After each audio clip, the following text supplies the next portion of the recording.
Amigos, ¿cómo están? Bienvenidos a Radio Uruguay, bienvenidos a La Máquina de Pensar. ¿Cómo andan? Espero que anden bien. Arrancamos La Máquina de Pensar, son las 19:03 aquí en la Ciudad Vieja, en Radio Uruguay, con Gonzalo Gervás en la puesta a punto, con la elegancia que lo caracteriza, y Caro de Cuadro, que sobra decirlo también, siempre viene muy elegante ella, así que los dos son elegantes. Amigos, hoy vamos a estar hablando de la Semana Negra y vamos a estar también llamando a Holanda para hablar con una escritora uruguaya que vive en Holanda y qué significa de alguna forma hacer literatura uruguaya desde Holanda. Pero ahora voy a darle la bienvenida a Alicia Escardó. ¿Cómo andas, Alicia? ¿Andás bien? Muy bien, muy bien.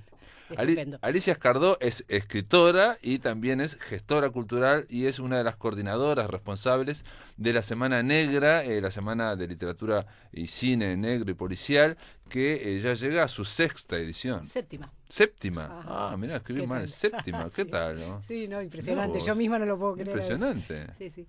Impresionante. Bueno, y séptima edición que en este caso se va a desarrollar, digamos, las actividades principales entre el 22 y 27 de julio y el lugar en principal, digamos, es Museo Nacional de Artes Visuales. También va a haber algo en Cinemateca Uruguaya, como siempre, y bueno, hubo algunas actividades en el Centro Cultural de España. Y un taller en el Centro Cultural de España. Un taller en el Centro Cultural de España. Los anteriores habían sido a veces el centro en el Centro Cultural de España, Sí, ¿no? O sí. sea, Sí.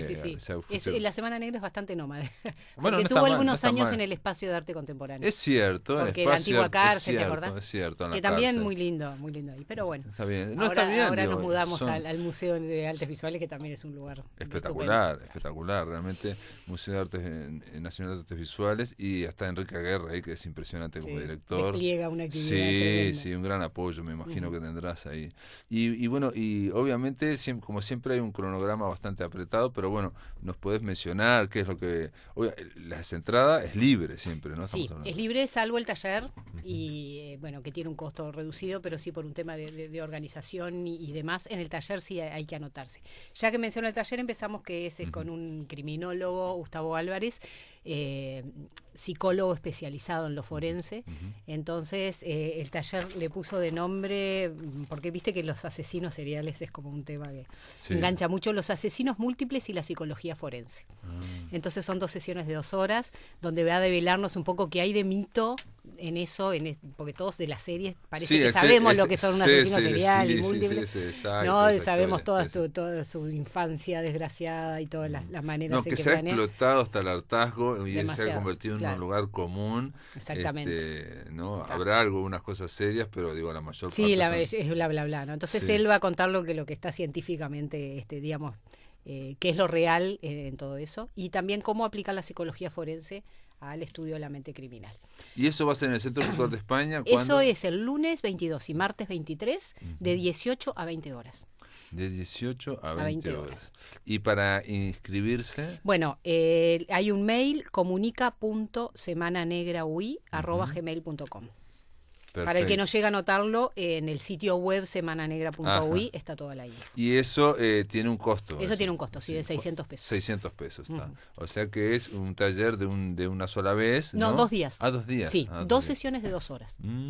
Perfecto. Lunes y martes. Lunes y martes. Está, muy bien. Ese es el taller que se llama, perdón, ¿cómo se llama? Los asesinos múltiples y la psicología forense. Bueno, muy bien.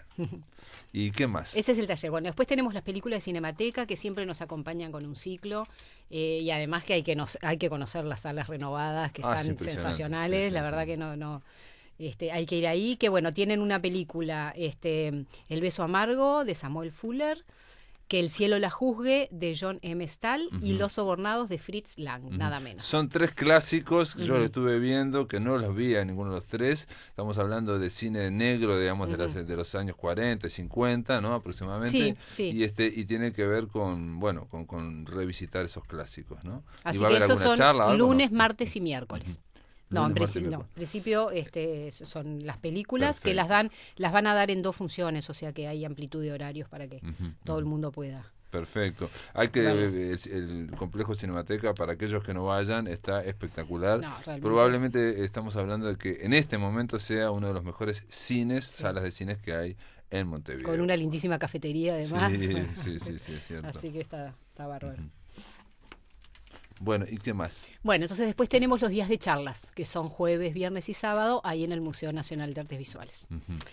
Y empezamos conversando con Claudia Piñeiro. Claudia Piñeiro, ¿verdad? Sí. Que bueno, viste que ella es súper interesante escucharla, por supuesto que también leerla.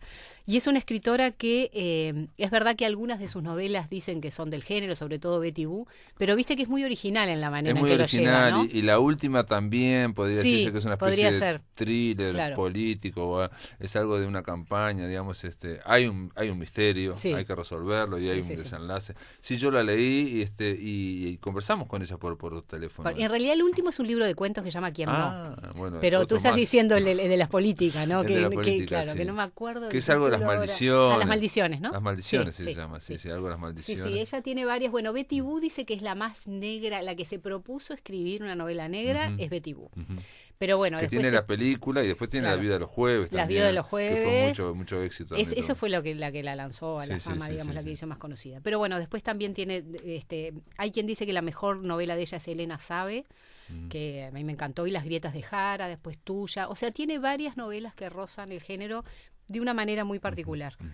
Y está bien, ¿no? Porque, digamos, cuando hablamos de Semana Negra, ¿no? Digamos, no todo tiene por qué ser con un detective, en fin, no es una cosa... No, y aparte viste que lo negro ya está rozando otro género, ¿no? Claro. Fantástico, exacto, la ciencia ficción, en fin. Bueno, entonces después seguimos con algo real, porque Semana Negra siempre decimos que combina ficción y realidad, porque vamos a hablar de casos policiales no resueltos en Uruguay, con César Bianchi y Robert Parrado, que es un ex comisario. Así que bueno, van a tomar 4 o 5 casos emblemáticos y van a seguirlos. Ese tema tiene un verdadero, no sé si, bueno, hoy seguramente sabrás, pero yo me enteré hace poco, tiene un verdadero auge en YouTube, en los canales, los youtubers, hay youtubers de Argentina, ¿sí? Que se dedican una y otra vez a hablar de los casos no resueltos del año 92, gurisas que tienen 18 años, hablando del año 92 o del año 83 o lo que fuere, y revisitando todo el caso. Es curioso el interés por eso, ¿no? Bueno, hay una serie que se llama Cold Case, ¿no? Que lo que hace es eso, sacan la caja de hace 40 años y... No, eso sí, pero en la realidad... Pero ver gurises que están ahora interesados y que por supuesto siempre... ven conspiraciones, digamos, ¿no? Porque, o sea, ves un crimen de, no sé, por ejemplo, lo de Lola Chomlanet, por decir algo terrible, ¿no? Tremendo. Sí, pero es muy cercano, además. Eso es muy cercano y lo vemos, lo vivimos todo. Pero digo, siempre lo hacen con esa cuestión, ¿viste? Que estamos ahora de la posverdad de que es toda una conspiración. ¿Por qué no pasó tal cosa? Y empiezan a hacer preguntas.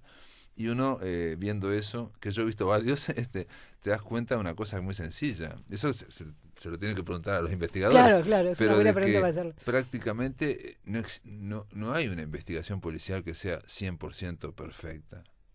Pero además son seres humanos que la llevan a cabo. Exacto, instituciones, ineficiencias, digamos. Lo cual no quiere decir que haya conspiración, simplemente a veces... Nada, no. Pero si vos decís eso, puede pasar que vos retomes un caso de hace 10 años y con la visión de otro nuevo llegues a resolverlo, ¿no? Por supuesto. Claro. Digo, básicamente más allá de que no es que haya conspiración, sino que el tema es que no hay una investigación que sea pura. Por supuesto, en Estados Unidos también pasa eso y lo hacen 1000 veces y una y otra vez. Ahora la última película de Quentin Tarantino roza el tema de Charlie Manson y el asesinato de Sharon Tate y no sé qué, no sé cuánto, ese es el centro. Y también me estuve viendo de que hay ingentes, ¿no? O sea, toneladas y toneladas de versiones y de información. Pero está bueno bajar a tierra. Exactamente, bajar a tierra. Sí, ver qué pasa y qué es lo que pasa en Uruguay también, ¿no? Y bueno, y el lunes también va a estar Florencia Echeves, que es una periodista argentina muy mediática, muy polémica también en sus puntos de vista, que ha escrito novelas policiales. En realidad ella viene del periodismo como tantos. Bueno, acá tenemos a Renzo Rossello, y también va a estar Juan Carrá, que es un argentino que es cronista de Crónica Roja. Exactamente. Crónica Roja, pero él está el viernes. Y cada uno va a estar separado, digamos. Sí, ¿no? Sí. Cada uno va a estar separado. Sí, Juan Carrá va a estar con Fornaro. Con Milton Fornaro. Y digo, todo esto es en el Museo Nacional de Arte Visual, esto estás mencionando, y la hora es aproximadamente... A partir de las 6 de la tarde. De las 18 horas, hay que pensar en 18 horas. 18 horas, salvo el sábado que empezamos un poquito más temprano. Así que, bueno, El viernes va a estar Federico Axat, que es un escritor argentino que vive en Europa, que ha tenido un éxito impresionante con sus novelas negras, que son como muy, muy psicológicas, ¿viste? Es eso como de mente laberíntica, como hay tantas series también, el profesor T y tantas, que en realidad son más, así como te digo, de la mente del investigador, que se proyecta cosas y situaciones como más laberínticas que de acción propiamente dicha, pero son bien interesantes. Federico Axat, bueno, como te decía, Juan Carrá, que es un escritor argentino, me encantaron sus novelas, la verdad no las conocía. Juan Carrá, no lo conozco, me encantaron. Y después va a haber un grupo de teatro bien interesante, un colectivo teatral, que hicieron una investigación a partir de la literatura y el cine negro de cómo adaptar eso al teatro. Entonces, bueno, sacaron un premio, estos premios que hay no me acuerdo la sigla, pero viste que hay muchos premios para llevar a cabo proyectos teatrales. Y entonces van a contar la investigación y van a hacer una parte de la obra que se llama Tres esclavos en la noche, hacia un teatro noir. Eso va a estar muy lindo. Después el sábado, bueno, empezamos con Renzo Rosero y Elvio Gandolfo. Imagínate que va a estar Elvio. Van a rescatar autores que rompen las reglas del género. O sea, justamente porque el género, viste que tiene ese problema, ¿no? Que a veces algunos escritores y lectores les parece que componer una muerte, un detective que siga pistas y ya tienen una novela. Claro. Bueno, no. Hay escritores y casi que los mejores son los que rompen las reglas. Claro, son los que rompen las reglas. Y en general ha habido tantas versiones y tantas aproximaciones que yo una vez leí que prácticamente para hacer una novela negra se pedía como mínimo que hubiera un cadáver, o por lo menos la idea de que hubo alguien que se murió, desapareció, por lo menos, ¿no? Como mínimo, digamos, ¿no? Para tratar de analizar. Por lo menos un delito, no sé si un cadáver, sí, pero un delito debería haber. Claro, un delito, o la apariencia de un delito. Claro, es verdad, porque también podría ser un gran engaño. Exacto, que es un gran engaño, después resulta que no pasa nada, y que aparece el hombre y que no estaba... Los simuladores, ¿no? Exacto. Buenísimo. Bueno, después sigue el Club de Lectura, que hace un mes, porque a principios de julio en realidad empezaron como una lectura compartida, como ellos hacen con hashtags, del libro de Pedro Peña.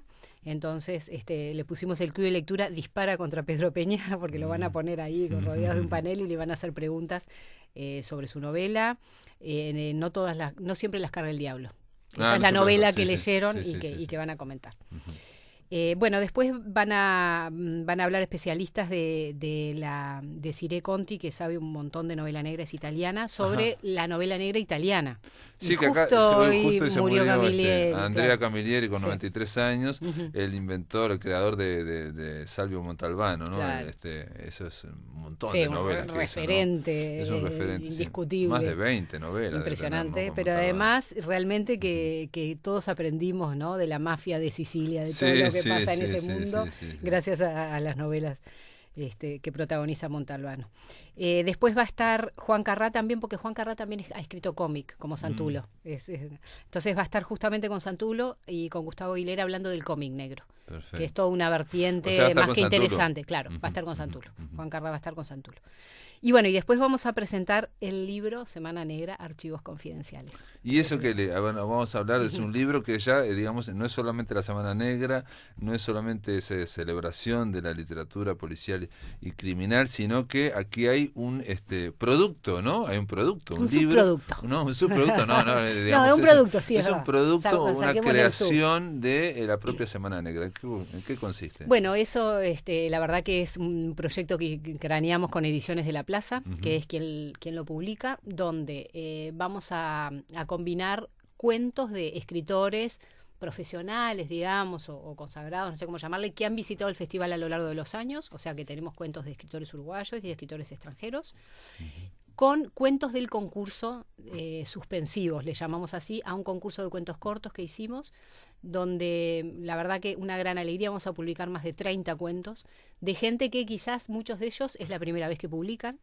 Entonces, hicimos ese concurso el año pasado, hubo un ganador, un segundo premio y 2 nominaciones, pero elegimos muchísimos más. Para dar oportunidad a que lo vean así negro sobre blanco, que es una experiencia. Pero digamos, lindísima. Estamos hablando, digamos, del concurso y también de invitados, ¿o no? Claro. Sí, combinamos 10 cuentos de escritores consagrados y 30 de por eso, y digo, más amateurs. ¿Y la diferencia? No hay mucha diferencia. Bueno, lo pusimos como en diferentes apartados, perfecto, porque además el concurso era de cuentos cortos, o sea que también se nota enseguida la diferencia. Porque los consagrados son más largos. Claro, digamos. Son mucho más extensos. Perfecto. Entonces, ellos nos mandaron cuentos mucho más largos, claro. Tienen como ¿Y qué consagrados de qué, por ejemplo? Bueno, está Mercedes Rosende, está Hugo Fontana, Renzo Rossello, está Rodolfo Santulo, ¿ya lo dije? No, Rodolfo Santulo. Bueno, pero estamos hablando de uruguayo. Sí, Grompone. Grompone, bueno, y después hay Fernando Marías y Rafael Guerrero de España, Alejandro Parisi y Tatiana Goransky de Argentina. Bueno, así que bueno, la verdad que es una muestra más que interesante. Va a estar presentado ahí. Va a estar presentado ahí, se lanza el libro, pero después va a estar en todas las librerías. Perfecto. O sea que es lindísimo, digamos que Semana Negra, que es un evento efímero en el sentido de que lleva mucho tiempo organizarlo, pero sucede en una semana. Que quede en librerías ese producto, ¿no? Para todo el año, realmente aparte, es algo pero muy aparte lindo, ya ¿no? están de alguna forma estás incidiendo sobre lo observado, lo celebrado, ¿no? Claro. Aquello que observás también lo estás creando de alguna forma, ¿no? Además tenemos también anécdotas del festival, porque contamos cosas, bueno, cuando los invitados extranjeros que tuvimos, cómo lo vivieron, la historia de cómo nació, en fin. La verdad que me hace mucha ilusión que eso se haya concretado. Muy bien, Alicia Escardó, felicitaciones por eso, es un logro, de alguna forma, la 7ª Semana Negra, y que encima haya un producto que se genera a partir de esta gestión cultural, ¿no? de esta celebración de la novela negra. Y bueno, felicitaciones a vos y a todo el equipo, ¿no? Sí, porque esto es un equipo y un trabajo de varios meses, vos lo sabés bien, Ya sé que es un equipo, por eso te digo a todo el equipo. Gracias por estar acá en La Máquina de Pensar. Bueno, gracias a ti por invitarme. Muy bien, amigos, lo anunciado es, lo prometido es deuda, así que vamos a darle del otro lado de la línea, ya en Ámsterdam, en Holanda, está Carolina Trujillo. ¿Cómo andás, Carolina? ¿Andás bien? Buenas noches, sí, bien, gracias. Estás en Ámsterdam, ¿no? Por las dudas. Correcto, sí, en casa. Sí. No, la idea, Carolina, era hablar con vos en torno a lo que es ser una escritora uruguaya que vive en Holanda, ¿no? Que de alguna forma hace literatura uruguaya en Holanda, aunque no siempre escribas en castellano, o siempre escribís en castellano. En realidad siempre escribo en holandés. Ah, ¿siempre escribís en holandés? Ya me te dije sí señor en holandés. Sí, escribo en holandés, pero ahora empecé a traducir cosas que tengo escritas en holandés al español.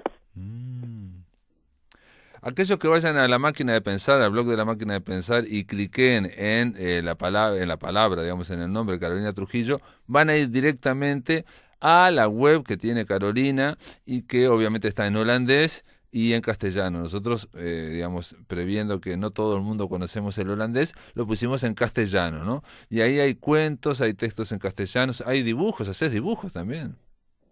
Hago dibujos, correcto, sí. Tengo una parte de mi sitio web, estoy poniendo cada vez más cosas en castellano, y sí, hay un cuento y una columna, creo que traduje. En holandés hay mucho más, pero espero que ahora empiece a aparecer más en español, justamente. Sí, yo estuve leyendo, por ejemplo, el cuento aquí que pusiste, y es sobre, arranca, es muy gracioso, me pareció muy gracioso, me reí en el ómnibus. Gracias. Cuando lo venía leyendo me reí en el ómnibus, porque arranca con Luis Suárez y La Mordida, ¿no? O sea, lo que es vivir allá, ser uruguayo en Holanda, me imagino, y todos sabemos que hablar de Suárez y de La Mordida de Suárez, es como hablar del Pepe Mujica en el mundo, digamos, ¿no? Es como un pasaporte de uruguayo. Sí, además acá lo conocen mucho porque él jugó acá en Groningen y en el Ajax jugó. Claro. Entonces aquí lo conocen, sí.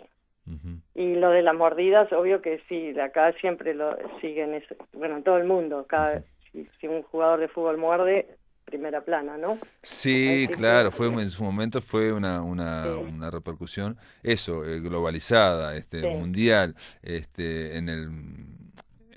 en el Mundial de Brasil. A mí me contaban la gente que fue a ver, que estaba en el Mundial, que los propios brasileros, los niños brasileros, cada vez que veían a un uruguayo le hacían así como si fuera mordiendo, ¿no? Como si fuera te van a morder, sí. Sí, pero lo agarraron como una gracia, ¿no?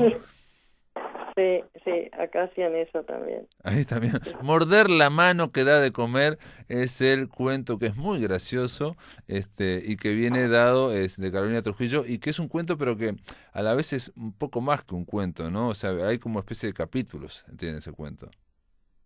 Sí, sí, yo en general lo que escribo lo compartimento en capítulos. Te voy a contar que yo empecé escribiendo en español en Uruguay. Mi primera novelita la escribí cuando tenía 19 años, o sea, en el 91 la publicaron, yo la escribí antes, ahí ya tenía 21.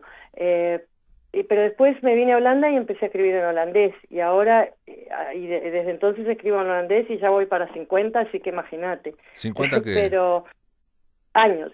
Ah, no, 50 novelas, pero, pensé yo, por eso te dije 50 novelas, no, te por iba a decir, favor, bueno, no, pero podía ser, yo qué sé, son, Aira escribió 100, ya llegó a las 100. No, César 5 Aira. novelas escribí, 5. Ah. En holandés, a ver, en total, sí, 5 en holandés y una en español. Y lo tengo anotado en un papelito colgado de la pared, porque siempre me olvido.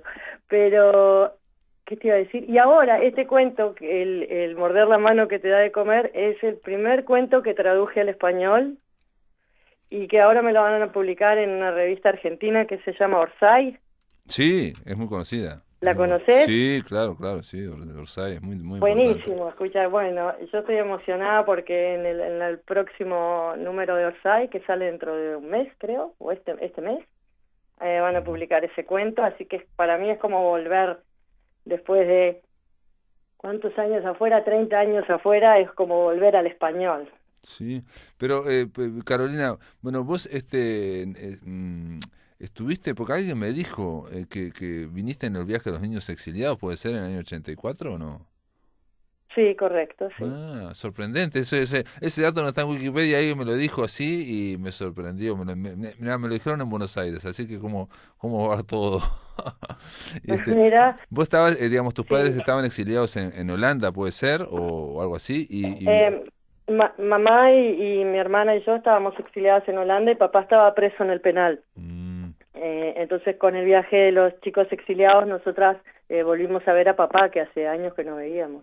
Mirá, nos dejaron visitarlo, no me acuerdo si 2 o 3 veces. ¿Y tu padre es escritor también? Mi viejo escribe, sí. Él sí escribe en español en Uruguay. Y él sí tiene muchas más novelas que yo publicadas, sí. Es Domingo Trujillo y escribe novelas, digamos, algunas de tipo novela histórica, por decir, de ser muy... Sí, escribe bastante novela histórica, sí. Escribe bastante. ¿Y eso, la escritura te viene por él o no tiene absolutamente nada que ver? No creo que tenga mucho que ver, no, porque si bien yo siempre le digo que él empezó a escribir antes, porque él en la cárcel escribía libritos de poesías que le mandaba a mamá, y entonces, sí, entonces en realidad él empezó a escribir antes, pero bueno, también era mayor que yo. No, eso sí, ya se sabe que empezó a escribir antes.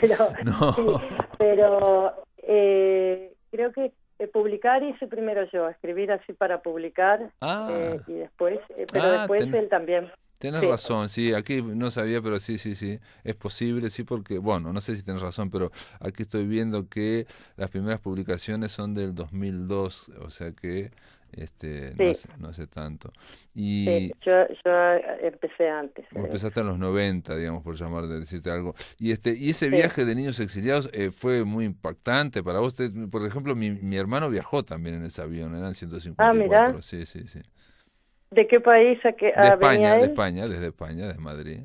Mirá, porque ahí nos juntaron a todos, claro. Venían chiquilines de todos los países de Europa, y creo que había australianos también, sí, y nos juntaban a todos en España, en ¿cómo es esas escuelas? Una residencia estudiantil, sí, estuvieron como un día o dos ahí juntos. Sí, sí, y ahí sí, que además era Navidad. Estábamos todos en Navidad en esa casa. Sí, lejos de la familia y todos solos, digamos, Exacto, en esa entonces residencia. eran todos gurises sufriendo porque no estaban con la familia, estaban con estos 150 guachos que no conocías, Claro. todos insoportables. Porque algunos eran chiquitos también, algunos eran muy chicos, tipo 5 años, 6 años, 7 años, ¿no? Algo así. Tan chiquitos yo no me acuerdo, pero no sé, yo tenía 12 y mi hermana tenía 10. Claro, eran chicos, sí, eran chicos. Sí, y Sí, también vos viajaste más... las dos juntas, al tener ¿no? una hermana, siempre es una referencia, pero algunos no tenían, digamos, eso, ¿no? No, sí, la mayoría no iban solos, sí. Y lo más emocionante fue llegar a Uruguay y ver, porque hasta la llegada era bastante espantoso todo para los niños, porque creo que ninguno tenía ganas de estar ahí. Claro. Pero en el momento que llegamos a Uruguay, estaba todo ese mar de gente recibiéndonos, ahí la cosa cambió. Claro, sí. Bueno, fue lo que me dijo mi hermano. Y la gente, me acuerdo que un hombre subió al ómnibus en el que estábamos nosotros y nos compró helados a todos y la gente nos tiraba agua porque hacía un calor tremendo. Sí, yo no me olvido más. Y después te hacías amigos, no cuando volvimos. Yo me acuerdo de hacerme amigos en el liceo y que mi mejor amigo, de que todavía me doy con él y lo quiero pilones, de allá, me decía que él había estado, cuando venían los chiquilines, que había estado entre la gente que le daba la bienvenida. Entonces siempre como que había una referencia que todos habíamos estado en ese lugar. Claro. ¿Entendés? Yo qué sé.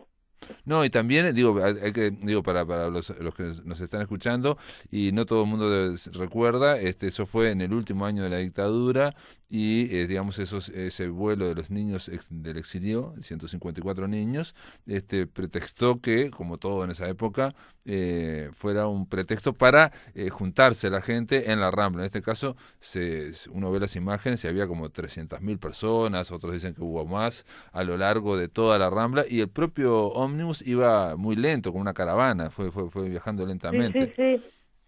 Sí. No sé si demoramos como 2 horas, creo, llegar del aeropuerto claro. a un edificio que se llamaba AEBU. AEBU, claro, llegaron acá a AEBU. Estamos a una cuadra, yo estoy a una cuadra, digamos, a 2 cuadras de AEBU, donde llegaron ustedes y hay algunas imágenes. Y bueno, es un hecho que nosotros aquí en La Máquina de Pensar en un momento lo recordamos, y estuve hablando la semana pasada en Buenos Aires de ese hecho. Digo, no vamos a seguir hablando, pero simplemente que por esas cosas que tiene el Uruguay, y en Argentina pasó algo similar, no fue demasiado estudiado, digamos, porque todo el tema del exilio no fue demasiado estudiado a lo largo de estos 30 y pico de años, ¿no? O sea, se estudiaron otros hechos que ocurrieron en ese último año, en el año 84, ¿no? O sea, el Río de Libertad, en fin, una serie de cosas, pero no Por eso lo estamos recordando. Pero Trujillo, hábleme de Morder la mano que da de comer. Bueno, eso a mí me causó mucha gracia. También hay un detalle que vos, digamos, escribís, te dedicás profesionalmente a la escritura. ¿Cómo es vivir en Holanda con la escritura? Obviamente al escribir en holandés también de alguna forma estás inscripta, digamos, en el sistema holandés, digamos, de literatura, ¿no? Literario. No sé a qué te referís con estar inscripta. Y bueno, que te tengan en porque... cuenta como escritora. Por ejemplo, alguien me dijo que, bueno, tu madre me dijo que habías hecho el prólogo a la traducción del libro de Mario Lebrero. Mario Lebrero. No me acuerdo cuál es Sí, el que se tradujo. A el lugar. El lugar. Sí, me pidieron de una editorial que lo iban a editar. Sí, un día me escribieron un mail y me preguntaron si yo quería escribir el prólogo de esa novela, y así conocí a Mario Lebrero, que me encanta. Ah, ¿no lo conocías? No, yo no lo conocía, lo siento, porque claro, viviendo acá todo este tiempo, claro. Leo... Sí, no, yo no lo conocía. Bueno, pero hay algo en común entre ustedes dos, que es el humor, digamos, ¿no? Esa cuestión, ¿no? De ese humor, digamos, a veces hasta casi da la impresión que fuera humor hasta casi involuntario, digamos, ¿no? Digamos, mira. Es esa idea, digamos, de que de ser, ¿no? De no tomarse tan en serio la literatura, ¿me explico? Ah, sí. sí, lo pedante de la literatura. Exacto. Sí, a mí Lebrero me gusta, hay cosas de esas que hace que me gusta. El discurso vacío, no sé si lo conoces, Sí, me encanta. claro, claro. Sí, sí, pero en general esa voz del discurso vacío está en toda su novelística y los cuentos, ahora se acaba de publicar, bueno, en Uruguay, en Argentina, los cuentos completos y yo creo que ahí es donde se ve más. No quiero decir que sea todo gracioso, sino que ese narrador como que es muy fresco, muy espontáneo y no es para nada solemne ni muchas veces no sabe todo, en fin, ¿no? A veces es torpe, por eso digo, tiene un humorismo involuntario, a eso me refiero. Bueno, yo te agradezco mucho que digas eso, porque además dicen que en general para hacer que la cosa parezca involuntaria es justamente donde hay que meterle un montón de trabajo, ¿no? Y saber lo que uno está haciendo. Claro. Exacto, sí, sí, sí, no, y aparte darse permiso también, ¿no? O sea, de seguir por lugares que a veces no son los más seguros, que es, digamos, escribir seriamente todo. Ajá. ¿No? Hay una seguridad, porque digamos, viste que en general la literatura transcurre más seriamente, si se quiere. Estoy siendo muy general, pero tiene que ver con las certezas y con el tema de escribir cuestiones más de incertidumbre, ¿no? Hola. Sí, te escucho, me quedé pensando, sí, porque a veces yo, no sé, pienso que cuando suena demasiado serio un narrador es cuando el que está manejando la bueno, plumas, se decía, no está haciendo bien las cosas. Para mí un narrador tiene que sonar espontáneo, como si estuviese sentado al lado tuyo en la barra de un boliche contándote el cuento. Claro, exacto. Sí, y no como si estuviera hablándote desde un pedestal, claro. ¿no? Sí, de acuerdo, de acuerdo. También a veces parece que el narrador, eso pasa con Lebrero, yo creo que también pasa con Felisberto Hernández, y a vos también, conmigo, como por lo menos ese cuento que yo leí también, da la sensación de que el narrador sabe menos que el lector, por ejemplo, ¿no? O sea, cuando ya sabemos que... Perfecto.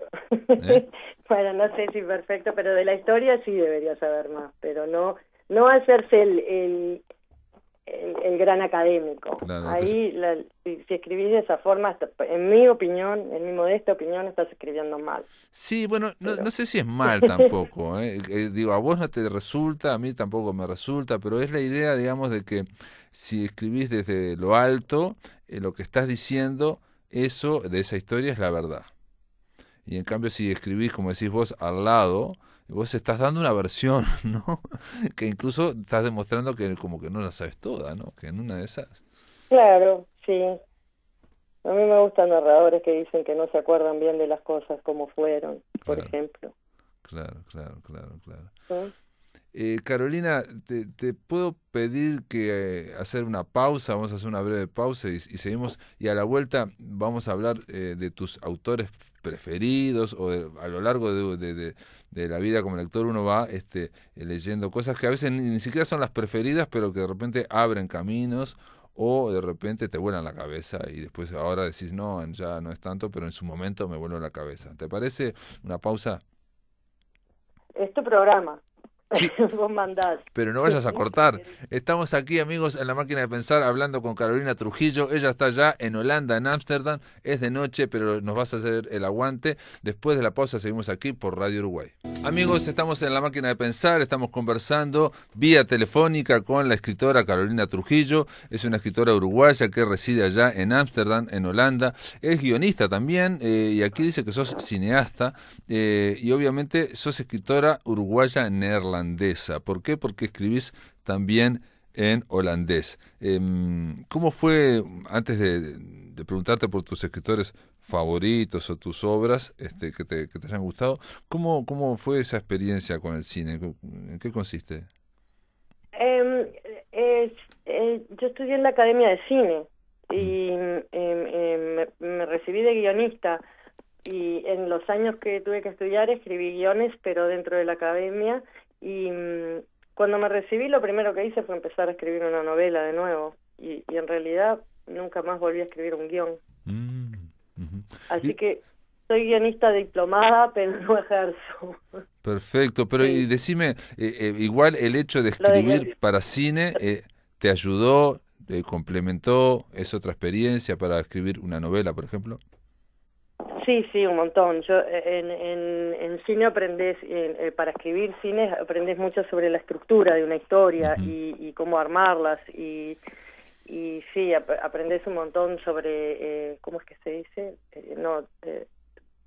Dramática, ¿se dirá en español? Sí, no, sí, la dramática, o la dramaturgia también, ¿no? Esa, dramaturgia. A veces hay un montón de palabras que se me perdieron en el camino, pero y bueno, y eso sí lo podés aplicar en novela un montón, en narrativa sí. A mí siempre cuando me escriben alguna crítica dicen que, ¿cómo se dirá? Que escribo muy fílmicamente o muy visualmente, visual. Eso, bueno, sí. Visualmente, ¿no? Así que sí, se ve en lo que escribo se ve la influencia del guión y por eso que también los capítulos, ¿viste? Que vos dijiste que en el cuento que habías leído había capítulos cortos, sí, muchas veces escribo en capítulos cortos que da una sensación de estructura de escenas de una película, ¿no? Claro. Y bueno, son cosas que me quedaron de esa carrera, sí. Y de tus novelas allá, yo aquí estoy leyendo, falta una, pero una se llama El bastardo de Malabrigo, El regreso de Lupe García, El quiebracanto, estoy diciéndolo en castellano, y faltará del 2014 y me faltará otra más, ¿no? Radicales libres y Niños en tiempo de descuento, que eso es un ¿cómo que se decía? Un tomo de cuentos. Un tomo de cuentos, sí. Tomo. Sí. Del que este cuento es uno de ellos, que el de morder la mano que da de comer, que todos en algo tienen que ver con fútbol, porque acá hay una revista literaria que se llama Revista Literaria para Amantes del Fútbol. Y el nombre de la revista es Pasto Duro. Y en ella publican escritores más bien literarios, pero que siempre escriben algo que en algo tiene que ver con fútbol. Y es la revista literaria más grande del país, mirá vos. Curiosamente. Creo que en algo se parece a Orsay, ¿no? Creo que Orsay también publica. Publica bastante en relación al fútbol y es una revista impresa de buena calidad y eso, ¿no? Yo les encuentro algo parecido. Y bueno, eso es un tomo de cuentos y este es el primer cuento de ese libro, lo traduje ahora y voy a seguir traduciendo. Lo traducís vos misma. ¿Y qué te iba a decir de esas 4 novelas que mencionamos? Entonces, ¿no se tradujeron nunca aquí a castellano en Uruguay o en otro país de habla hispana? No, y ahora yo me calenté con mi editora holandesa, que eso lo puedo decir porque ya esto no lo puede escuchar. Entonces, porque bueno, me parece que es hora de que traduzca mi trabajo al español y como no lo estaban haciendo, me calenté y lo empecé a hacer yo. Y bueno, y ahora estoy haciendo eso. Entonces la novela en holandés que iba a escribir la puse en pausa y dije, ahora primero voy a dedicarme a traducir al español. Pasa que mucho de lo que escribo se desarrolla en Uruguay o en un país que nunca menciono, pero que en realidad para mí es Uruguay, y uso personajes que son a veces muy parecidos a gente que conozco de allá, incluso a mis propios viejos, los uso de personaje a cada rato. Pero mi mamá sabe leer en holandés, pero mi viejo no, y los amigos que uso de personajes tampoco. Entonces a mí me gustaría que a veces yo lo siento como que poniendo a alguien de personaje, si lo haces un buen personaje, es como un pequeño monumento que le construís a la persona. Es un homenaje, sí, es un homenaje, de acuerdo. Sí. Y a mí, yo quiero que al final que mi viejo pueda leer lo que escribí también sobre personajes inspirados en él, o que otros amigos lo puedan leer, y está muy demorado el asunto de la traducción al español, así que bueno. Bueno, aquí en el MEC digamos, mientras te escuchaba, pensaba que en el MEC hay un programa, digamos, bastante desarrollado de traducción de uruguayos a otros idiomas, estoy pensando, porque así, por ejemplo, Mercedes Rosende el año pasado se tradujo en Alemania y bueno, y acaba de sacar un premio, digamos, la premiaron como una de las mejores novelas traducidas en Alemania de policiales, ¿no? De policiales estamos hablando, o sea, competía con una brasilera, competía con otros más. Y también conozco de Italia gente que ha traducido, por ejemplo, a Julio Reresi, a Eduardo Acevedo Díaz, estoy pensando, o a Felipe Boleri, al italiano. Tu caso sería al revés, o sea, habría que conseguir, digamos, esas líneas presupuestales, pero para traer desde el holandés a una escritora uruguaya. Normalmente se plantea al revés, digamos, difundir la literatura uruguaya sería llevarla a otros idiomas, aquí sería traerla. Carolina, y la pregunta que te dije en el bloque anterior, digamos, de cuáles fueron tus escritores, no sé, o obras o libros que te hayan volado a la cabeza. A ver, de chica, mira, a mí alguien que me gustó mucho. Yo de chiquita leía mucho. Yo viví hasta los 15 años en Holanda y ahí me volví para Uruguay. Y acá acá hay mucha literatura juvenil y eso. Entonces yo acá leía literatura juvenil.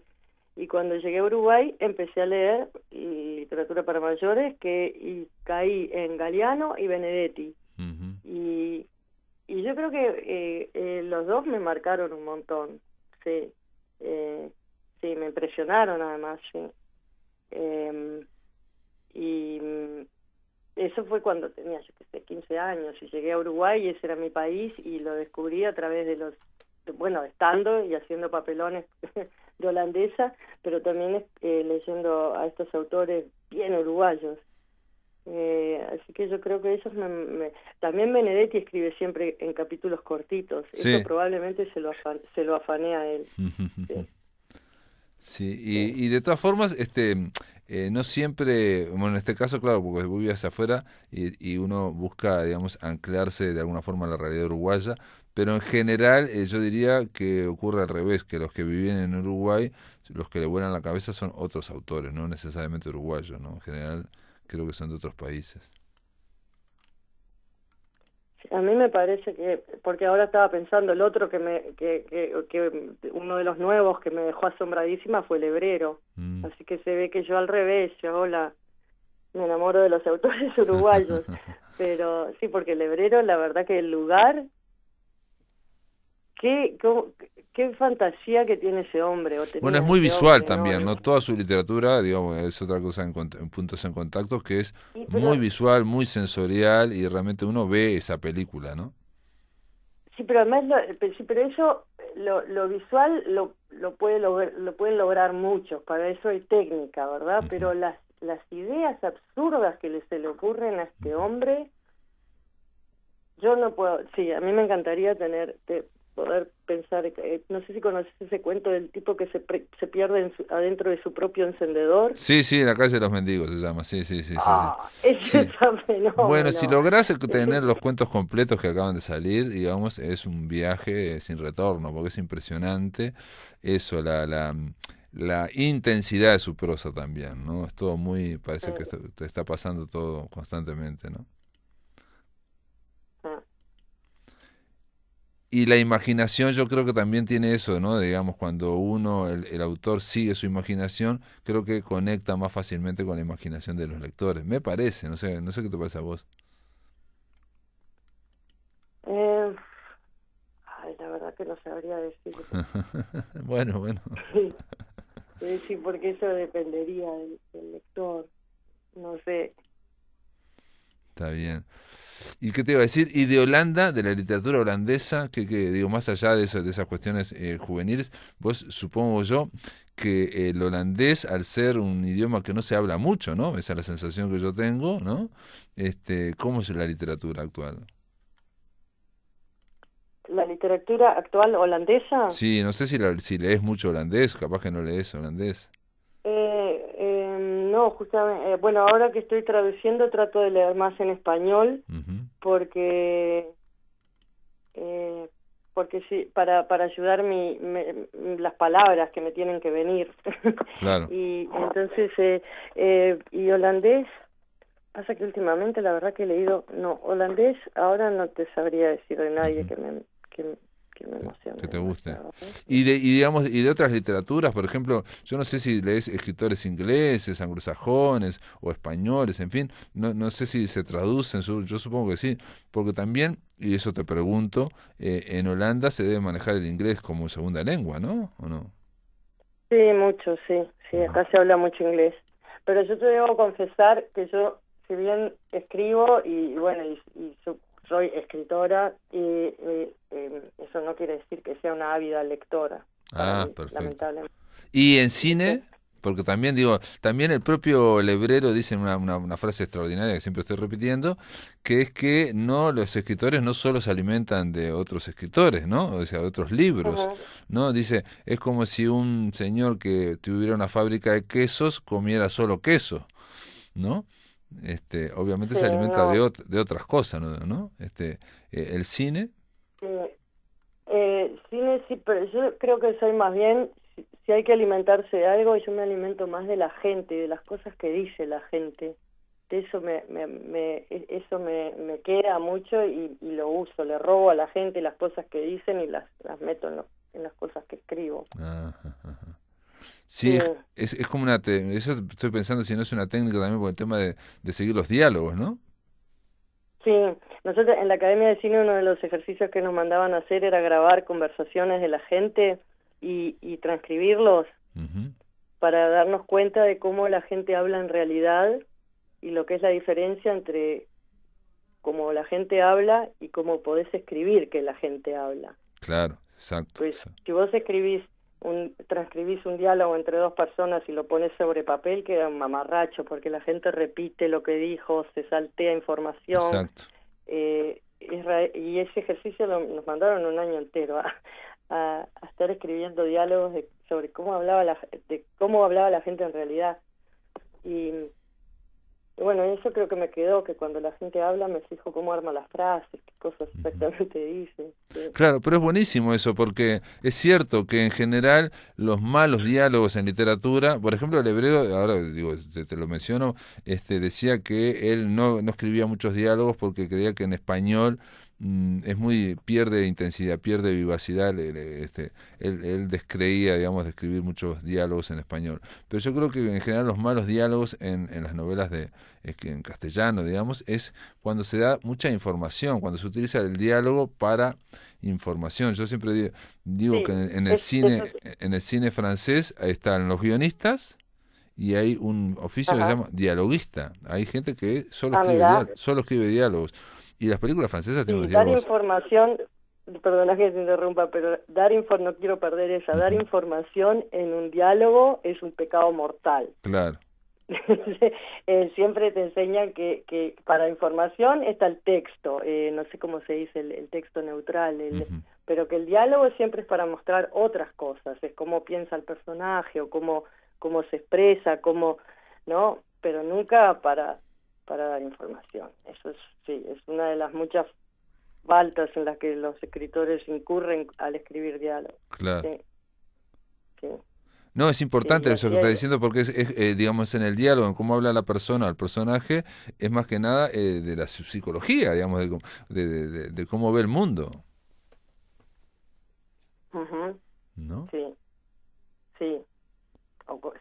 Sí, correcto, sí. O de la emoción, porque es cierto que los diálogos comunes y corrientes, cuando si alguien nos grabara, como ese ejercicio que vos planteabas, la gente no escribe, no habla con un hilo narrativo claro, va pegando saltos y da todo por sobreentendido y repite y que es un poco. Vuelven, por ejemplo, es que volvés a un tema anterior sin anunciar que vas a volver al tema anterior. Claro. Y el otro, el que te está escuchando, entiende que volviste a enganchar un tema que estaban hablando hace un ratito.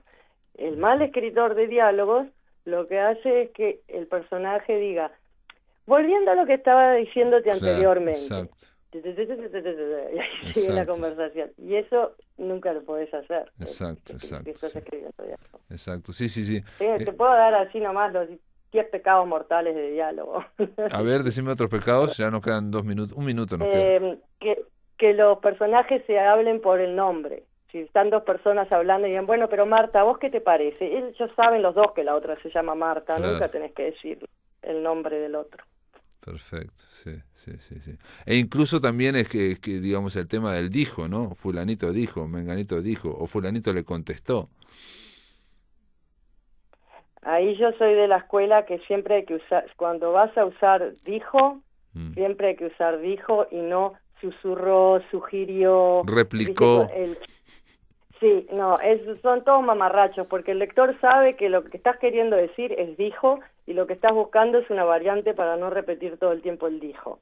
Claro. Entonces más vale o tratar de evitar decirlo, o si vas a decir alguno, decí dijo. De acuerdo. No todas las otras variantes. De acuerdo. En general, digamos, los mejores diálogos construidos son los que no es necesario ni decir dijo, ni decir dijo Mauricio, dijo que le respondió Carmen, o sea, que el propio lector sepa quién está hablando, ¿no? Eso sería el mejor diálogo, eso estoy de acuerdo.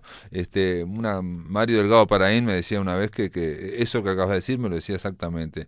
Para mí hay que poner siempre dijo, nada más, no replicó, contestó, murmuró. Sí. Sí. Eso es bien, uno se da cuenta que un escritor está recién empezando cuando usa todas esas variaciones, porque además todos los hicimos, también a Paraín seguramente empezó haciendo esa variante todo el tiempo para no querer repetir el dijo, y con los años aprendés que no te queda otra que o repetir el dijo o no decir nada. Claro, y aparte de un detalle, que los diálogos son la parte más artificial, digamos, ¿no? O sea, estamos haciendo, esto está escrito y ellos están hablando separado de la narración. Y bueno, y hay que asumir que es así, que es lo más artificial, y bueno, y hay que largarse al agua, y que se hipnotice el lector por otras cosas, ¿no? Por lo que se esté diciendo, o por lo que haya en el fondo. Claro. Carolina Trujillo, gracias por estar en La Máquina de Pensar, y bueno, esperemos que en algún momento te podamos invitar aquí, o podemos hablar de novelas tuyas en español y que circulen acá en Montevideo y en Uruguay. Estaría buenísimo. Bueno, muchas gracias por invitarme. Bueno, te mando un abrazo, también abrazo a tu padre, a Domingo Trujillo, y decirles, amigos, que se terminó La Máquina de Pensar, que mañana vamos a 10 años de la desaparición de Idea Vilariño, y Vilariño. Vamos a repasar una columna que hizo Roberto Aprato sobre Idea, y también vamos a repasar una entrevista que le hicimos a Coriún Aranorian sobre el tango de Idea Vilariño, que es un libro que escribió Idea sobre precisamente este género rioplatense. Esto es todo, amigos, que lo pasen muy bien.